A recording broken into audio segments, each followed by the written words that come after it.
Blog with Nusrat থেকে আমি আজকে ভিডিও করে নিচ্ছি, আপনারা সবাই আমার সাথে থাকবেন। এই তো দেখেন ছোট ছোট মনোহারির দোকানগুলোতে কি পরিমাণ ধুম পড়ে যায় সবজি কেনাকাটা।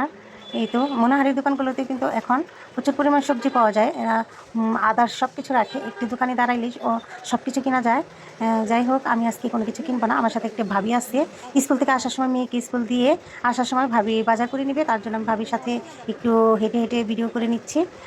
আমার ভিডিও আপনাদের কাছে কেমন লাগে অবশ্যই ধৈর্যের সাথে দেখে লাইক কমেন্ট করে দিবেন। এই তো কী পরিমাণ সবজি সুন্দর করে সাজিয়ে রাখা হয়েছে। সবজি দেখেই তো মন চাই যে নিয়ে যাই, কিন্তু আজকে নেওয়া হবে না আমার। একদম টাটকা শশা, তাজা কচি শশা মনে হচ্ছে। ভাবি পুঁই শাক কিনছে 30 টাকা, এক আটি করে পুঁই শাক রেখে দেয়, এগুলো 30 টাকা। আর এই যে ডাটার আটিও আছে 30 টাকা আটি। আর এই পাশে হাতের ডান সাইডে মশলা, সরিষার তেল সব কিছু ওরা ভাঙ্গাইয়া তারপরে সেল করে। এই তো মেশিনের শব্দ ভাঙানো হচ্ছে। একদম ফ্রেশ মশলা। এই বাজারে আসলে, এটা কিন্তু ফায়ার সার্ভিস সংলগ্ন রাস্তার পাশেই দোকানগুলো। এই পাশে কিন্তু সব কিছুই পাওয়া যায়, যেমন ধরেন মুরগি, কাঁচা বাজার, মাছ বাজার, তারপরে এই যে সরিষার তেল, মশলা সব এক জায়গায় থেকে কেনাকাটা করে নেওয়া যায়।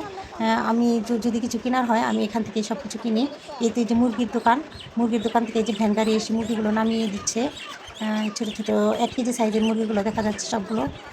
যাই হোক, আমি তো ভিডিও করতে ভালোবাসি এবং ভিডিও পোস্ট করতে ভালোবাসি। তার জন্য আমি সকালে মেয়েকে স্কুলে দিতে এসে যতটুকু সময় পাই একটু ভিডিও ধারণ করার চেষ্টা করি।